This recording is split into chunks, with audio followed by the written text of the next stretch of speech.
Pay scale চূড়ান্ত করতে আজ সচিব কমিটির গুরুত্বপূর্ণ বৈঠক। নিউজ 24-এ ঠিক এরকম একটি খবর প্রকাশিত হয়েছে আজ একটু আগেই। আমরা বিস্তারিত দেখব।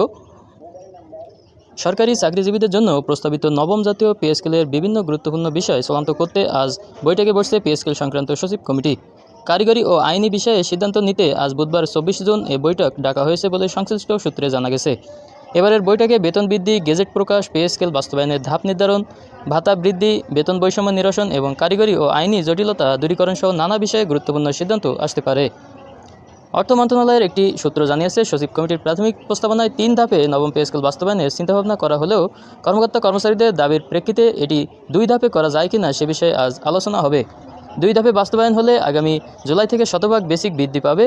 বৈঠকে পে কমিশনের সুপারিশে কতটুকু কার্যকর করা হবে এবং বিভিন্ন ভাতা কত টাকা বৃদ্ধি পাবে তা নিয়ে বিস্তারিত আলোচনা হবে।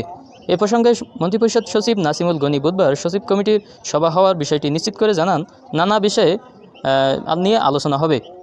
সংশ্লিষ্ট সূত্র থেকে জানা গেছে, এই বৈঠকে বিশেষ গুরুত্ব পাবে 11 থেকে 20তম গ্রেডের কর্মচারীদের বেতন বৈষম্য দূর করার বিষয়টি। একই সঙ্গে আইনি ভেটিংয়ের মাধ্যমে পূর্বের বিধিমালা সংশোধন এবং পে স্কেলের জটিল হিসাব নিকাশ ডিজিটাল প্ল্যাটফর্ম আইবাস++এর মাধ্যমে সহজ ও দ্রুত সম্পন্ন করার বিষয়ে আলোচনা হবে। সরকারের শীর্ষ পর্যায়ের এক কর্মকর্তা নাম প্রকাশ না করা সত্ত্বে জানান, আগামী 1 জুলাই থেকেই নতুন পে স্কেল কার্যকর হবে। তবে বেসিকের 50% নাকি শতভাগ বৃদ্ধি পাবে তা এখনও চূড়ান্ত হয়নি। জুলাই থেকে এটি কার্যকর হলেও টাকা পেতে আরও 2-3 মাস সময় লাগতে পারে।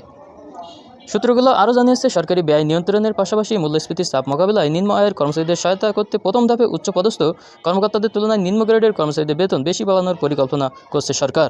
সে অনুযায়ী আগামী অর্থবছর থেকেই 10 থেকে 20তম গ্রেডভুক্ত কর্মচারীদের বেতন তুলনামূলকভাবে বেশি এবং প্রথম থেকে নবম গ্রেডভুক্ত কর্মকর্তাদের বেতন বৃদ্ধির হার কিছুটা কম রাখা হতে পারে।